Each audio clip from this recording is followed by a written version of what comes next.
조선 건국 초기 한 왕이 있었습니다. 그는 왕위에 오른 지 겨우 2년 만에 스스로 왕관을 벗었습니다.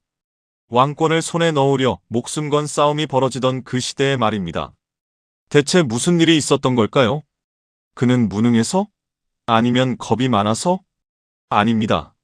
그에게는 23명의 자녀가 있었습니다. 피로 얼룩진 권력 다툼 속에서 그는 선택해야 했습니다. 왕좌를 지킬 것인가 아니면 자녀들의 목숨을 지킬 것인가. 그의 결단은 훗날 권력의 소용돌이에서 가족을 지켜낸 선택으로 평가받기도 합니다. 가장 위대한 아버지의 선택이었을지도 모를 그 이야기를 시작합니다. 오늘 이야기 시작하기 전에 구독과 좋아요 부탁드립니다. 그럼 이야기 시작하겠습니다. 1398년 조선이 건국된 지 7년째 되던 해였습니다. 개경에서 한양으로 천도한 지도 벌써 3년이 흘렀습니다. 새 왕조의 기운은 아직 채 가시지 않은 듯 했습니다. 그러나 궁궐 안에는 서리빨이 내려앉기 시작했습니다. 왕자들 사이에 보이지 않는 칼날이 번뜩이고 있었습니다. 이방과 훗날 정종으로 불리게 될 그 사람의 이야기입니다. 그는 태조 이성계의 둘째 아들로 태어났습니다. 위로는 형 방우가 있었고 아래로는 동생 방원이 있었습니다. 기록에 따르면 이방과는 무예에 능하면서도 성품이 인자하고 검소했다고 전해집니다. 전쟁터보다 평화로운 삶을 소중히 여겼던 그의 성정은 훗날의 행보에 큰 영향을 미칩니다. 그에게는 훗날 23명에 이르는 자녀가 있게 됩니다. 자녀들을 아끼는 마음이 남달랐던 그는 자애로운 모습으로 아이들을 대하곤 했습니다. 아바마마, 오늘은 무슨 이야기를 들려주실 건가요? 오늘은 옛 성현들의 효에 대한 이야기를 해주마. 그는 자애로운 미소를 지으며 아이들을 바라보았습니다. 이방과는 권력보다 평화로운 삶을 간절히 원했습니다. 높은 왕좌보다 가족의 안녕이 훨씬 더 소중했습니다. 하지만 흘러가는 시대는 그를 가만히 두지 않았습니다. 태조 이성계는 계비 강씨가 낳은 막내 방석을 세자로 삼았습니다. 정도전을 비롯한 신진 사대부들이 이 결정을 지지했습니다. 장남 방우와 차남 이방과 그리고 방원은 모두 제외되었습니다. 오랜 전통이었던 적장자 계승의 원칙이 무너진 것입니다. 궁궐 안팎으로 묵직한 긴장감이 감돌기 시작했습니다. 형님, 우리는 그저 지켜만 보고 있을 작정이십니까?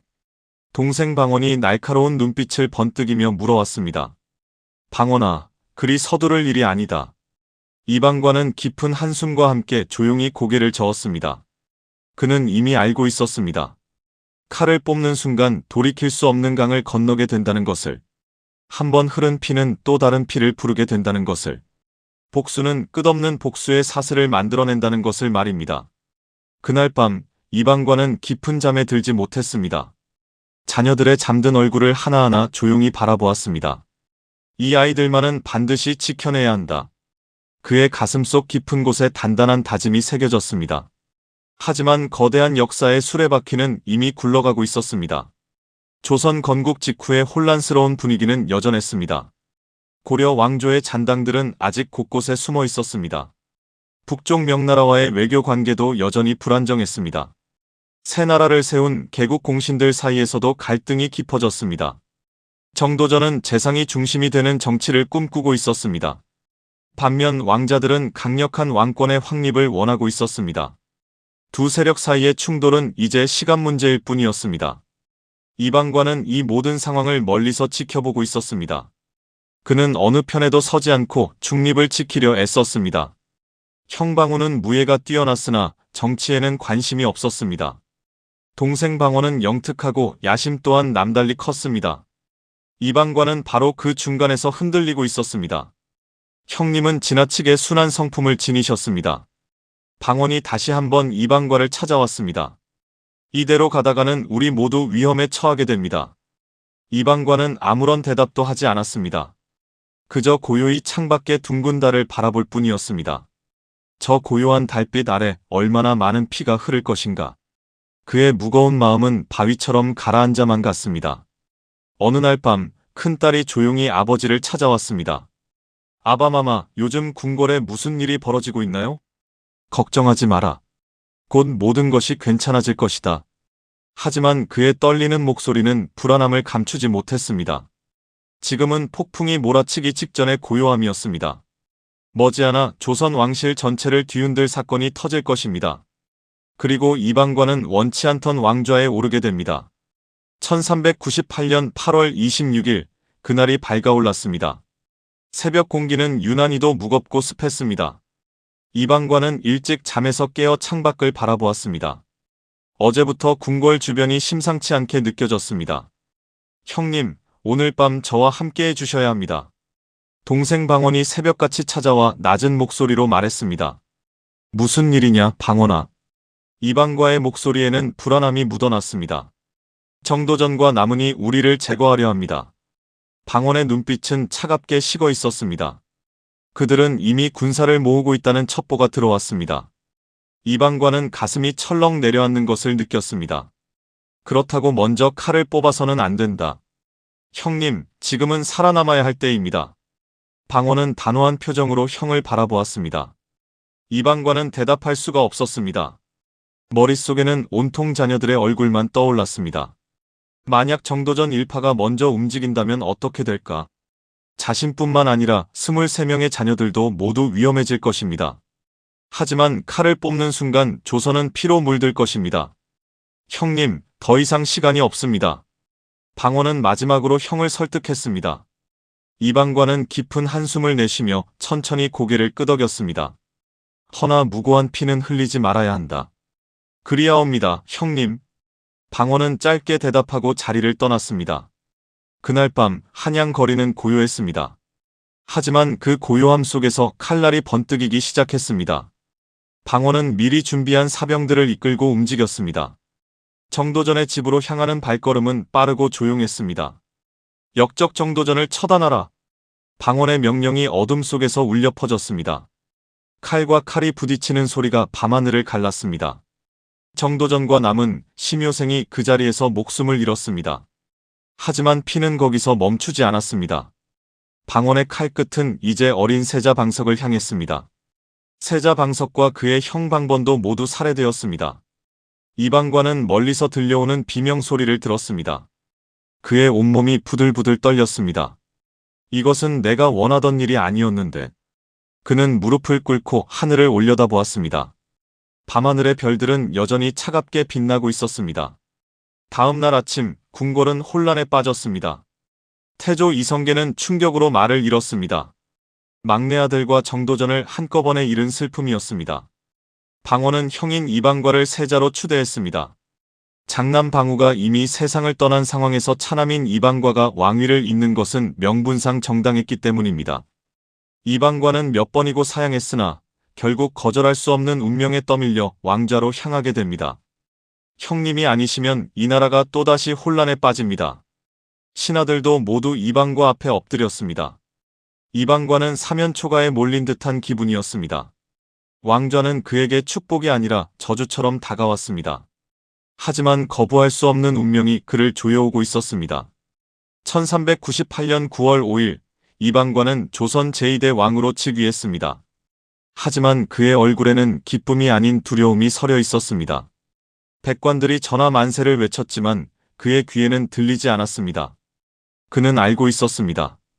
이 왕좌는 자신의 것이 아니라는 사실을 말입니다. 즉위식이 끝난 뒤 방원이 대전으로 찾아왔습니다.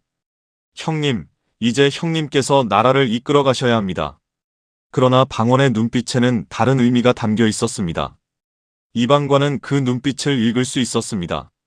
형식적인 왕일 뿐 실권은 자신이 쥐겠다는 의지였습니다. 방원아, 너는 무엇을 원하느냐?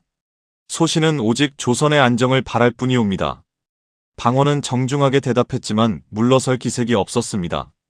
며칠 뒤 방원은 정한군에 봉해졌습니다. 그리고 군권을 장악하기 시작했습니다. 조정의 중요한 결정들이 모두 방원을 거쳐 이루어졌습니다. 이방관은 점점 허수아비 왕이 되어가고 있었습니다. 전하, 이번 인사는 정한군의 뜻에 따라야 한다는 의견이? 신하들마저 방원의 눈치를 살피기 시작했습니다. 이방관은 입술을 깨물었지만 아무 말도 할 수 없었습니다. 왕이지만 왕이 아닌 기묘한 상황이었습니다. 더욱 큰 문제는 자녀들의 안위였습니다. 방원의 세력이 커질수록 왕자들 사이의 경쟁이 치열해졌습니다. 이방관은 밤마다 악몽에 시달렸습니다. 꿈속에서 자녀들이 피를 흘리며 쓰러지는 모습을 보았습니다. 아바마마, 요즘 안색이 좋지 않으시옵니다. 큰아들 이제가 걱정스럽게 물었습니다. 걱정하지 마라. 아무 일도 없을 것이다. 하지만 이방과 자신도 확신할 수 없었습니다. 1400년 2월 태조 이성계가 함흥으로 떠났습니다. 아들 방원에 대한 분노와 실망을 견딜 수 없었기 때문입니다. 이방과는 더욱 외롭고 고립되었습니다. 아버지도 떠나고 동생은 권력을 휘두르고 있었습니다. 전하, 세자 책봉을 서둘러야 하지 않겠습니까?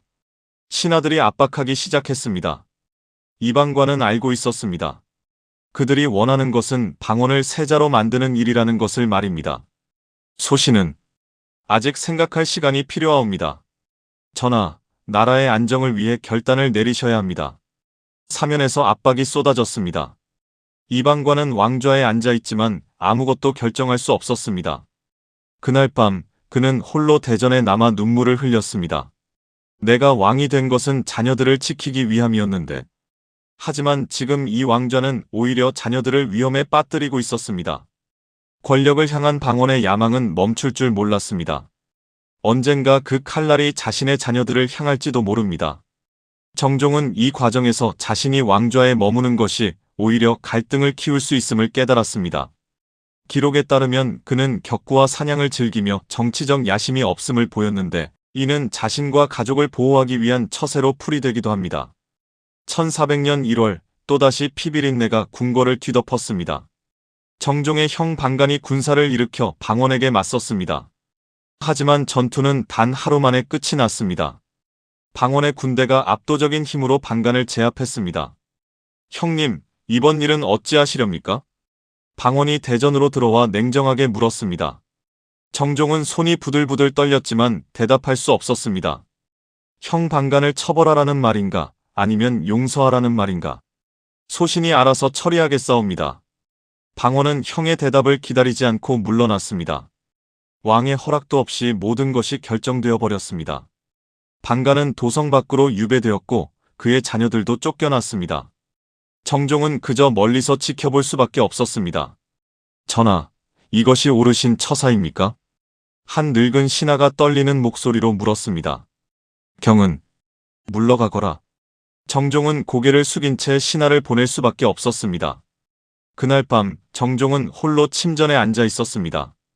창밖에서는 차가운 바람이 처절하게 울부짖었습니다. 나는 왕이 아니다. 그저 허수아비일 뿐이다. 그의 눈에서 뜨거운 눈물이 주르르 흘러내렸습니다. 왕의 자리는 그에게 영광이 아니라 치욕이었습니다. 아무것도 결정할 수 없고 아무것도 지킬 수 없었습니다. 아바마마, 저희는 괜찮을까요? 어린 왕자가 두려운 눈빛으로 아버지를 바라보았습니다. 그러하다. 걱정하지 말거라. 하지만 정종 자신도 확신할 수 없었습니다.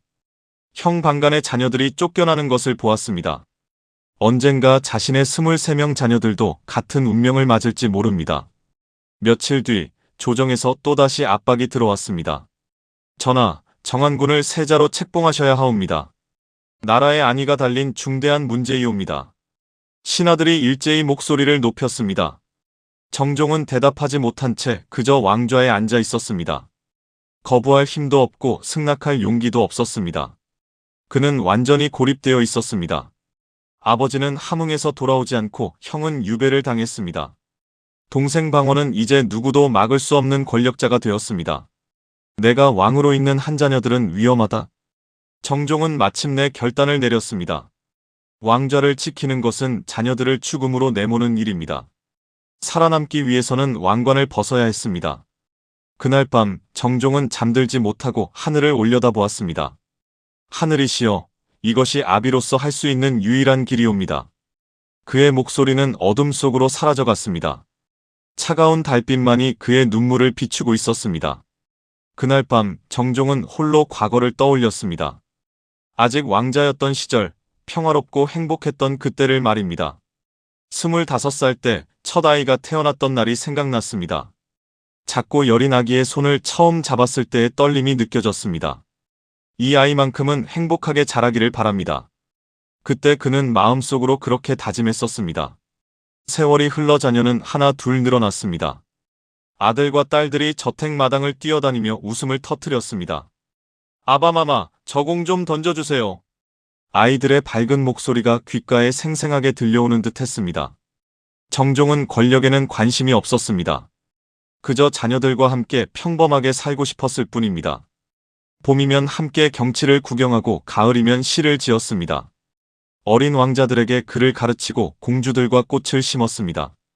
그것이 그가 꿈꾸던 삶의 전부였습니다. 하지만 운명은 그를 왕좌로 내몰았습니다. 왕이 된 순간부터 평화로운 일상은 사라졌습니다. 자녀들의 웃음소리 대신 신하들의 정치적 압박이 들려왔습니다. 따뜻한 가족의 저녁 식사 대신 차가운 조정회의가 기다렸습니다. 정종은 문득 아버지 이성계를 떠올렸습니다. 젊은 시절 아버지는 용맹한 장수이자 자상한 아비였습니다. 하지만 왕이 된 후 아버지는 변해갔습니다. 아들들 사이의 권력 다툼을 막지 못하고 괴로워했습니다. 결국 사랑하는 아들과 신하들을 한꺼번에 잃었습니다. 그리고 지금 홀로 함흥에서 슬픔에 잠겨 있습니다. 나는 아버지와 같은 길을 걸을 수 없다. 정종은 눈물을 닦으며 고개를 들었습니다. 왕좌는 사람을 행복하게 만들지 못합니다. 오히려 가장 소중한 것들을 빼앗아갈 뿐입니다. 형제를 죽이게 만들고 아버지와 아들을 갈라놓습니다. 그리고 결국 모든 사람을 외롭게 만듭니다. 정종은 마침내 깨달았습니다. 진짜 용기는 왕좌를 지키는 것이 아니라는 사실을 말입니다. 진정한 용기는 왕관을 내려놓는 데 있었습니다. 자녀들이 살아남을 수 있다면 그것으로 충분했습니다. 왕의 아버지보다 평범한 아버지로 남고 싶었습니다. 권력보다 소중한 것은 가족의 생명이었습니다. 영광보다 중요한 것은 자녀들의 미래였습니다. 내가 물러나면 방언도 더 이상 내 자녀들을 노리지 않을 것이다. 정종은 마음속으로 그렇게 믿었습니다. 왕좌를 포기하는 순간 위협도 함께 사라질 것입니다. 그것이 23명의 자녀를 살릴 수 있는 유일한 길이었습니다. 정종은 천천히 자리에서 일어났습니다. 이제 결단을 실행에 옮길 때가 왔습니다. 비록 역사는 그를 나약한 왕으로 기억할지 모릅니다. 하지만 그는 위대한 아버지로 남을 것입니다. 1400년 2월 11일 대전에 신하들이 모였습니다. 정종이 급히 조정회의를 소집했다는 소식이 궁궐에 퍼졌습니다. 신하들은 또 무슨 일이 벌어질지 불안한 마음으로 모여들었습니다. 방원 역시 형이 무슨 말을 할지 궁금해하며 대전으로 들어왔습니다. 정종은 높은 왕좌에 앉아 차분한 목소리로 입을 열었습니다. 짐은 오늘 이 자리에서 중대한 결정을 내렸노라. 그 순간 대전이 순식간에 고요한 정적에 휩싸였습니다. 모든 신하들의 시선이 왕에게 일제히 집중되었습니다. 짐은 이제 왕위에서 물러나 조용히 살고자 하노라.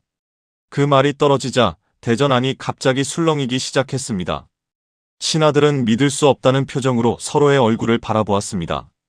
방언조차 놀란 듯한 눈빛으로 형을 똑바로 쳐다보았습니다. 전하, 그 말씀은 도대체 무슨 뜻이옵니까? 한 늙은 신하가 황급히 앞으로 나서며 외쳤습니다. 짐의 뜻은 확고하다.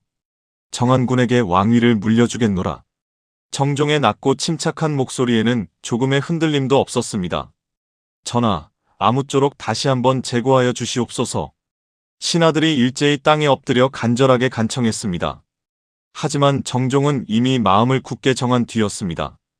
방원아, 이제 내가 이 나라를 바르게 이끌어야 한다. 방원은 천천히 형 앞에 무릎을 꿇으며 고개를 숙였습니다. 형님, 소신이 어찌 감히 그러한 자리에? 너는 이미 왕이 될 준비가 충분히 되어 있다. 정종은 조용히 동생의 어깨에 손을 올려 얹었습니다.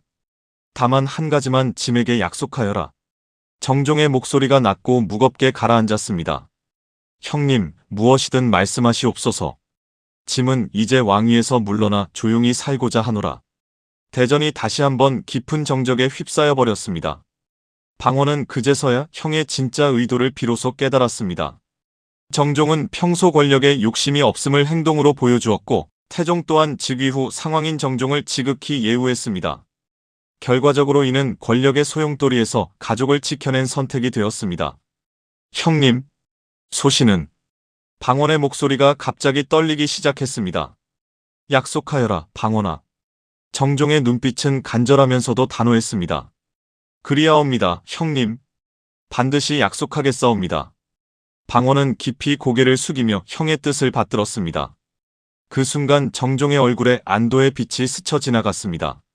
왕관보다 무거웠던 아버지의 짐을 마침내 내려놓은 것입니다. 역사는 이를 나약한 왕의 퇴위라고 기록할지도 모릅니다. 하지만 그것은 위대한 아버지의 마지막 선택이었습니다. 정종은 2년이라는 짧은 재위 기간 동안 왕으로 살았습니다. 그러나 그는 평생 동안 아버지로 살기를 원했습니다. 권력을 포기함으로써 진짜 승리를 거둔 것입니다. 23명의 자녀들이 살아남아 평화롭게 살 수 있게 되었습니다. 방원이 왕위에 올라 태종이 된 뒤에도 약속을 지켰습니다. 정종의 자녀들은 단 한 명도 정치적 희생양이 되지 않았습니다.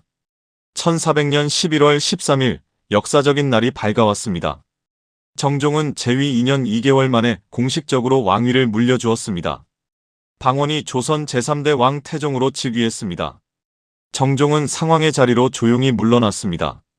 신하들은 여전히 이해할 수 없다는 표정이었습니다. 하지만 정종의 얼굴에는 평온한 미소가 떠올랐습니다. 이제 걱정 없이 아이들과 함께할 수 있겠구나. 왕좌를 내려놓는 순간 무거운 짐도 함께 내려놓았습니다.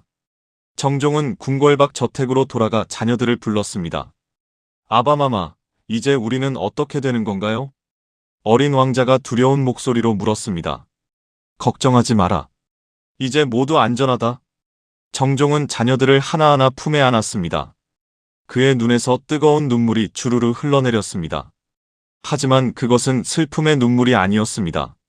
안도와 기쁨의 눈물이었습니다. 태종은 형과의 약속을 철저하게 지켰습니다. 정종의 23명 자녀 중 단 한 명도 정치적으로 희생되지 않았습니다. 다른 왕자들의 자녀들이 숙청당하는 와중에도 말입니다. 이것은 조선 초기 왕실에서는 매우 드문 일이었습니다. 태종은 상왕과의 약속과 예우를 지켰습니다. 정종의 자녀들은 다른 왕실 인물들이 숙청당하는 와중에도 정치적 희생양이 되지 않았습니다. 이는 정종의 신중한 처세와 태종의 정치적 결단이 맞물린 결과였습니다. 정종은 상왕으로서 평화로운 18년을 보냈습니다. 더 이상 권력의 무게를 짊어지지 않아도 되었습니다. 자녀들과 함께 시를 짓고 그림을 그리며 여생을 보냈습니다. 봄이면 꽃구경을 가고 가을이면 단풍을 즐겼습니다. 그가 진정으로 원하던 삶이 비로소 시작된 것입니다. 1419년 9월 26일 정종은 평화롭게 눈을 감았습니다. 향년 63세, 그는 자녀들이 지켜보는 가운데 세상을 떠났습니다. 그의 임종을 지킨 자녀들은 모두 건강하게 살아있었습니다. 이것이야말로 정종이 이룬 가장 위대한 업적이었습니다. 조선왕조실록은 정종을 이렇게 기록했습니다. 왕은 인자하고 효성스러우며 검소하고 공손하였다. 권력을 탐하지 않고 가족을 사랑한 군주였다. 역사는 그를 나약한 왕으로 기억할지도 모릅니다. 재위 기간도 짧고 업적도 화려하지 않았기 때문입니다. 하지만 그는 그 무엇보다 소중한 것을 지켜냈습니다. 23명의 자녀들이 모두 천수를 누리며 살 수 있었습니다. 왕좌보다 가족을 선택한 아버지의 위대한 사랑이었습니다. 권력보다 생명을 택한 인간의 숭고한 결단이었습니다. 정종은 왕으로서는 평범했을지 몰라도 말입니다. 아버지로서는 누구보다 위대한 인물이었습니다. 그의 선택은 오늘날 우리에게 묻습니다. 진정으로 소중한 것이 무엇인지를 말입니다. 왕관을 벗은 뒤 정종의 삶은 완전히 달라졌습니다. 더 이상 조정의 압박에 시달리지 않아도 되었습니다. 새벽마다 신하들의 보고를 듣지 않아도 되었습니다. 그는 비로소 진짜 자신의 시간을 가질 수 있게 되었습니다. 정종은 자녀들과 함께 많은 시간을 보냈습니다. 아침이면 손자들에게 글을 가르치고 오후에는 정원을 거닐었습니다. 저녁이면 가족들과 둘러앉아 이야기꽃을 피웠습니다. 아바마마께서는 후회하지 않으시나요? 어느 날 큰아들 이제가 조심스럽게 물었습니다. 왕위를 내려놓은 건 말이냐? 정종은 잠시 먼 산을 바라보다가 미소를 지었습니다. 전혀 후회하지 않는다. 이것이 나의 진짜 행복이니라. 그의 목소리에는 깊은 평화가 담겨 있었습니다.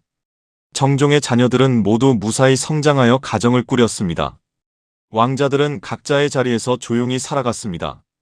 공주들도 좋은 배필을 만나 행복한 삶을 살았습니다. 이것은 당시로서는 기적과도 같은 일이었습니다. 조선 초기 왕실은 피로 얼룩진 권력 다툼의 역사였습니다. 태조의 다른 아들들과 그 자녀들은 대부분 비극적으로 죽었습니다. 하지만 정종의 자녀들만큼은 평화롭게 생을 마쳤습니다. 정종이 왕좌를 버린 선택이 그들을 지켜낸 것입니다. 역사는 정종을 강한 왕으로 기록하지 않았습니다. 재위 2년이라는 짧은 기간은 업적을 남기기에 부족했습니다. 조선 왕조 500년 역사에서 가장 존재감이 약한 왕이었습니다. 하지만 그는 그 무엇보다 중요한 가치를 지켜냈습니다. 가족이라는 이름의 소중한 보물을 말입니다. 오늘날 우리는 정종의 선택에서 배워야 합니다. 세상은 우리에게 끊임없이 성공과 권력을 요구합니다. 더 높은 자리에 오르라고, 더 많은 것을 가지라고 말합니다. 하지만 진정으로 소중한 것은 따로 있습니다. 사랑하는 사람들과 함께하는 평범한 순간들입니다. 가족의 웃음소리와 따뜻한 손길입니다. 정종은 이것을 알았기에 왕좌를 버릴 수 있었습니다. 그는 왕으로서는 약했을지 몰라도 아버지로서는 강했습니다. 권력자로서는 평범했지만 인간으로서는 위대했습니다. 역사는 승자의 기록이라고 말합니다. 하지만 때로는 내려놓는 자가 진정한 승자입니다. 포기하는 용기가 가장 큰 용기일 때가 있습니다. 정종의 삶은 우리에게 그것을 가르쳐줍니다. 1419년 9월 정종이 마지막 숨을 거두던 날이었습니다. 그의 임종 자리에는 23명의 자녀들이 모두 모여 있었습니다. 아들과 딸들이 아버지의 손을 잡고 눈물을 흘렸습니다. 아바마마, 편히 가시옵소서. 자녀들의 울음소리가 방 안을 가득 채웠습니다. 정종은 마지막 순간까지 미소를 잃지 않았습니다. 그는 자신이 지킨 것들을 눈으로 확인하며 눈을 감았습니다. 왕좌보다 소중했던 것들을 지켜낸 아버지의 승리였습니다. 여러분, 무엇이 진정으로 소중한지 생각해 보시기 바랍니다. 권력과 명예가 전부일까요? 아니면 사랑하는 이들일까요? 정종은 이미 600년 전에 그 답을 보여주었습니다. 이 이야기는 역사 기록과 전해지는 이야기를 바탕으로 재구성한 것입니다. 일부 내용은 극적 구성을 위해 각색되었음을 밝힙니다. 여기까지가 오늘의 이야기였습니다. 구독과 좋아요로 응원해 주시면 더 좋은 이야기로 찾아뵙겠습니다. 감사합니다.